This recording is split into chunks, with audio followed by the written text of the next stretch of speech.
Finally, let me turn to Iran. The nuclear agreement negotiated by the Obama administration contains many positive elements. It also contains problematic elements.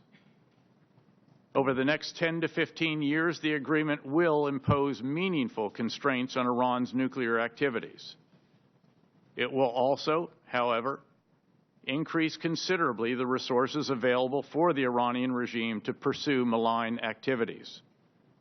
And in the longer term, as constraints imposed by the agreement expire, the risk of Iranian proliferation will increase.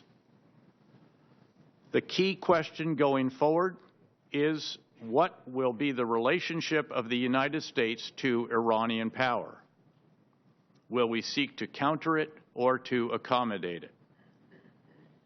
As the Obama administration sought to promote the nuclear agreement, its senior members pledged the former, to counter malign Iranian activity. But many in the region worry that the White House will now pursue the latter, attempting to work with Iran, perhaps beginning with Syria. This would be a mistake. To be sure, the idea of reconciliation with Iran should not be dismissed. But it is one thing if reconciliation means that Iran abandons its Quds Force-driven foreign policy, sponsorship of extremist proxies, and pursuit of hegemony over its neighbors. It is a very different matter if reconciliation entails accommodating those actions.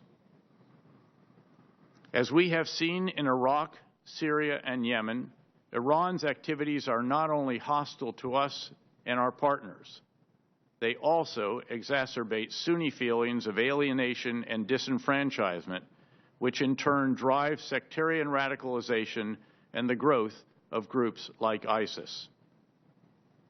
Thus, rather than viewing the nuclear agreement as the end of a hostile relationship with Iran that will enable our disengagement from the Middle East, we should see it as inaugurating a new, more complex phase of that competition that will require intensified U.S. involvement in the region. This should include several important actions. First, the United States should make absolutely clear that we will never allow Iran to possess highly enriched uranium, and that any move in that direction will be met with military force. This guarantee must be ironclad to reassure our partners in the region and have the desired effect with Iran. Such a declaration would carry maximal credibility if issued by the President and Congress together. Second, we must intensify our work with our Arab and Israeli partners to counter Iran's malign regional activities. This can take several forms, including continued use of existing sanctions authorities against Iranian entities tied to terrorism, ballistic missile development, and human rights abuses. It should also include expedited approval of weapons systems sought by our partners in the region and greater integration of their capabilities. And it should encompass additional actions to demonstrate that the theater remains set with respect to our capabilities to carry out military operations against Iran's nuclear program if necessary.